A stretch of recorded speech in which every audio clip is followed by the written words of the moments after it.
لە سەرەتای کاری سیاسیەوە کەسێکی دامەزرێنەر و بنیادنەر بووە.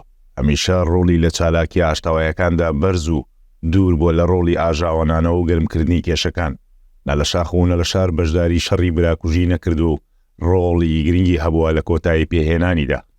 عەدنان موفتی سیاسێکی هێمن و ئاشتی خواست.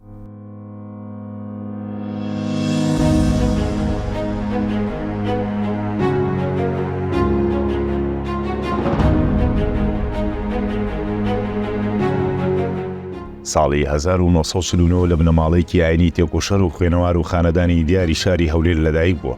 ساڵی 1963 پەیوەندی کردووە بە ڕێخستەکانی پارتی دیموکراتی کوردستان و لە ساڵی 1971 و هەتا 1974 لێپرسراوی قوتابیانی زانکۆی مستەنسیریە بوو و خاوەنی بڕوانامەی بە کالیۆرۆسا لە ژمێریاریدا.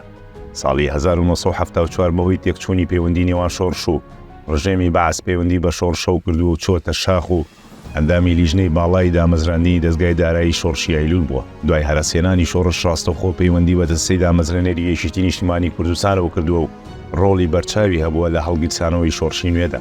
ساڵی 1975 تا ساڵی 1970 لە سووریا خەریکی کاری سیاسی و ڕێخستن بوو و باترگەڕاوەتەوە شاخەکانی کوردستان و وەک پێشمەرگەیەک خەباتی کردو. ساڵی 1970 هەتا ساڵی 1992 ڕۆڵی گرنگ و بەرچاوی ژێڕاوە لە بواری پەیوەندیەکانی دەرەوە لەگەڵ هێزە سیاسی عەربی و نێودەوڵەتەکاندا. بەو پێی زمانەکانی کوردی و عەربی و تورکی و فارسی و ئینگلیزی و فەڕەنسی دەزانێت. لە پاریس و لەندەن و واشنگتۆن و دیمەشق و قاهیرە و ستۆکۆڵم و چەند شارێکی تر بەشداری دەیان کۆڕ و کۆنفرانسی نێودەوڵەتی و هەرێمایەتی کردووە و دۆخی کوردی بە جیهان ناساندووە.